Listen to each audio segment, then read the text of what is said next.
Hi friends, welcome to my channel. మీరు నా ఛానల్ని చూడడం ఇదే మొట్టమొదటిసారి అయితే తప్పకుండా లావణ్యాస్ లైఫ్ స్టైల్ ఛానల్ని సబ్స్క్రైబ్ చేసుకోండి. అలాగే పక్కనే ఉన్న బెల్ సింబల్ కూడా యాక్టివేట్ చేసుకోండి మరిన్ని వీడియో నోటిఫికేషన్స్ కోసం.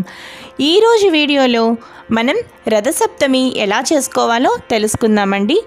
సూర్యుడు ఆరోగ్య ప్రదాత, సూర్యదేవుని జయంతియే ఈ రథసప్తమి. అందుకే ఈ పర్వదినాన్ని సూర్య జయంతి అని కూడా అంటారు.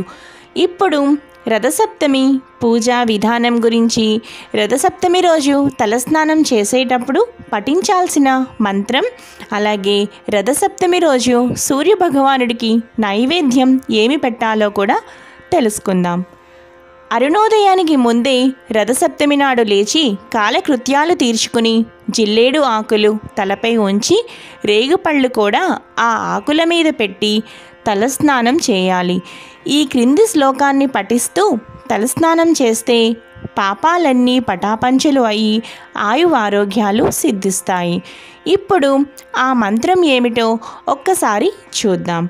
యజ్జన్మ కృతం పాపం మయా సప్తసు జన్మసు తస్య రోగం చ శోకం చ సమస్తం హంతు సప్తమి అనే ఈ మంత్రాన్ని తలస్నానం చేసేటప్పుడు పఠించాలి. ఇప్పుడు రథసప్తమి పూజా విధానం గురించి తెలుసుకుందాం.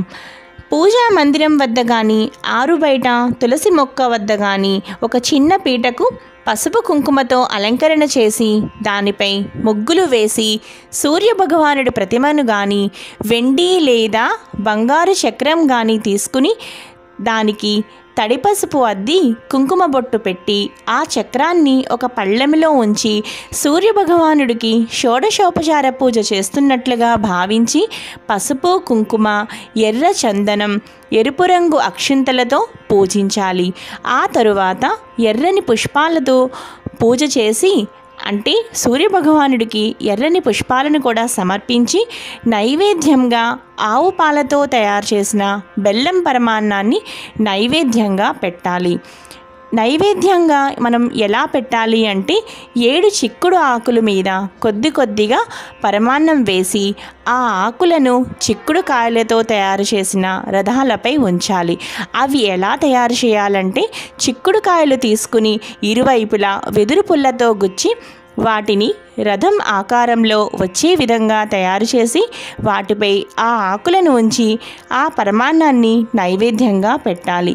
ఈ విధంగా నైవేద్యంగా పెట్టి ఆ తరువాత తాంబూలం సమర్పించాలి. ఈ విధంగా పూజను ముగించుకున్నాక మీరు ఏదైనా తీరని కోరికలు ఉంటే రథసప్తమి రోజు మధ్యాహ్నం నైవేద్యంగా పెట్టిన బెల్లం పరమాన్నాన్ని తిని ఉపవాసం ఉండాలి.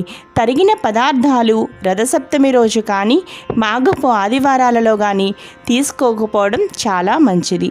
ఈ విధంగా రథసప్తమి రోజు సూర్యభగవానుణ్ణి ఆరాధించి సూర్యాష్టకం, ఆదిత్య హృదయం పఠించడం వలన శారీరక బాధలు, అనారోగ్యాలు తొలగి ఆయువారోగ్యాలు, చక్కని తేజస్సు సిద్ధిస్తాయి.